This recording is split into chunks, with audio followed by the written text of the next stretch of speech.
Phone call తో మీ బంగారాన్ని విడిపించి ప్రెజెంట్ మార్కెట్ రేట్ కే కొని బ్యాలెన్స్ అమౌంట్ ని క్యాష్ గా లేకపోతే సమానమైన బంగారాన్ని మీకిస్తుంది అక్షయ గోల్డ్ హబ్.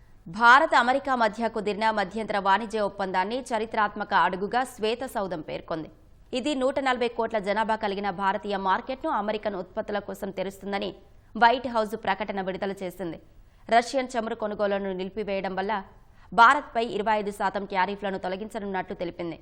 అన్ని అమెరికన్ పారిశ్రామిక వస్తువులు, అనేక వ్యవసాయ ఉత్పత్తులపై ట్యారిఫ్లను తొలగించేందుకు లేదా తగ్గించడానికి భారత్ అంగీకరించిందని వివరించింది. ఇక నుంచి అమెరికన్ ఉత్పత్తులను భారత్ ఎక్కువగా కొనుగోలు చేస్తుందని, 5 ఏళ్లలో ఎనర్జీ, టెక్నాలజీ, వ్యవసాయం, కోల్ తదితర రంగాల్లో $500 బిలియన్ పైగా కొనుగోలు చేస్తుందని ప్రకటన పేర్కొంది. పూర్తి ద్వైపాక్షిక వాణిజ్య ఒప్పందానికి ఈ మధ్యంతర ఒప్పందం మార్గం సుగమం చేస్తుందని వైట్ హౌస్ ఆశాభావం వ్యక్తం చేసింది.